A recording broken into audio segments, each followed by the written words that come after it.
بسم اللہ الرحمن الرحیم۔ ہسٹری پیج کے معزز سامعین حضرات، السلام علیکم۔ ناظرین، آج ہم آپ کو حضرت اسرائیل علیہ السلام کے رحم کا ایک واقعہ سنائیں گے کہ اللہ تعالیٰ نے حضرت اسرائیل علیہ السلام سے پوچھا کہ اے اسرائیل، جب تو روح قبض کرتا ہے آج تک کسی پر رحم بھی آیا ہے؟ تو حضرت اسرائیل علیہ السلام نے کہا، ایک بچے پر رحم آیا تھا جب مجھے حکم ملا تھا کہ اس کی ماں کی روح قبض کر لے۔ تو پھر اللہ تعالیٰ نے اس بچے کی پرورش کیسے کی، اس بچے کو دودھ کون پلاتا تھا، اس کی حفاظت کون کرتا تھا، وہ بڑا ہو کر بادشاہ کیسے بنتا ہے، اور وہ کیسے خدائی کا دعویٰ کرتا ہے، اور وہ کون ہے، یہ سب کچھ آپ اس ویڈیو میں سنیے گا۔ اس سے پہلے ہماری ریکویسٹ ہے کہ آپ ہمارے چینل کو سبسکرائب کر لیں، ویڈیو کو لائک کر لیں تاکہ اس طرح کی مزید اچھی ویڈیو آپ کو ملتی رہے۔ اب ہم چلتے ہیں اپنے ٹاپک کی طرف۔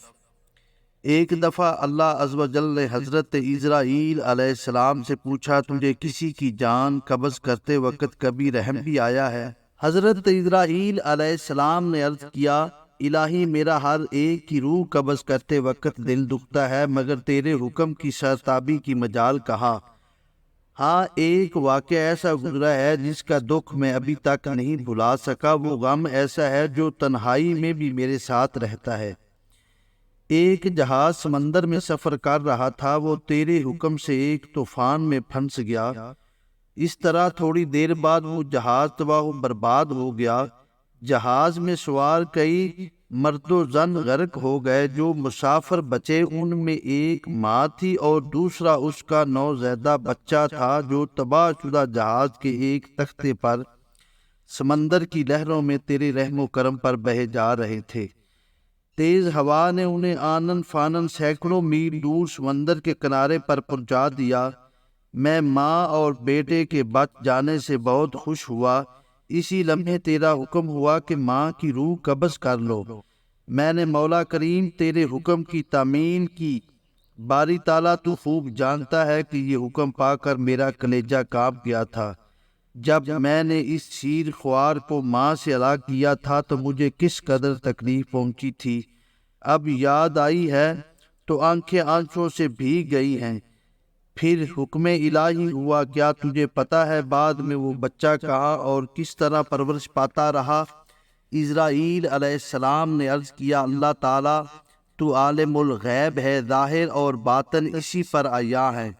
اللہ عز و جل نے فرمایا، ہم نے موج سمندر کو حکم دیا کہ اس لاوارث بچے کو اٹھا کر ساحل پر ڈال دے۔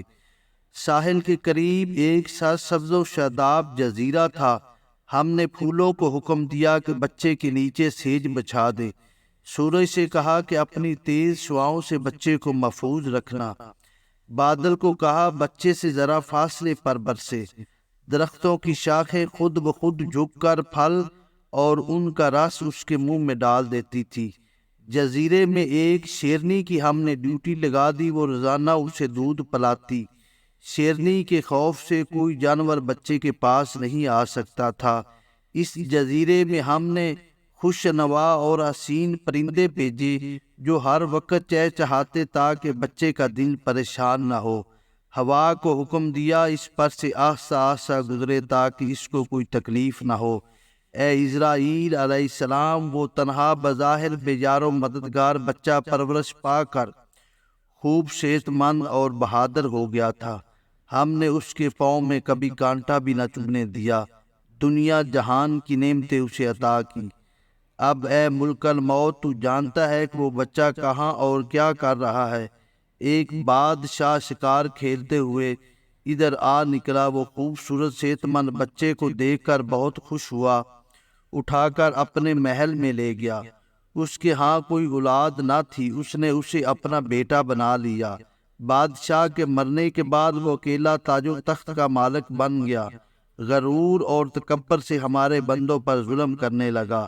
ایسا سرکش نکلا کہ خود خدا بن بیٹھا۔ اپنے بت بنوا کر انہیں سجدے کرانے لگا۔ خاک کا فانی پتلا ہمارا شریک بن بیٹھا۔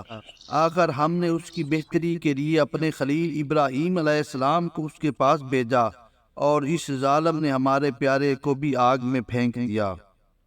اسرائیل علیہ السلام نے عرض کیا، اے مخلوقات کے خالق، تیرے بھید تو ہی جانتا ہے۔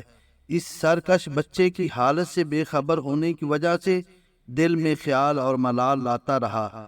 اے اسرائیل، اس بچے پر میرا کیا شکریہ ادا کیا؟ دوسروں کے لیے تو ماں باپ کی پرورش حجاب بن جاتی ہے، مگر اس نالائق نے تو بلا واسطہ اپنی جیب میں بہت سے موتی ہم سے پائے تھے۔ وہ بچہ نمرود بن کر اس وقت ایک بڑے ملک کا بادشاہ ہے، اور اسی نے میرے خلیل حضرت ابراہیم علیہ السلام کو آگ میں پھینکا، اور اب خدائی کا دعویٰ کر کے لوگوں کو میری راہ سے ہٹاتا ہے، اور حکم نہ ماننے والے کو سخت سزا دیتا ہے۔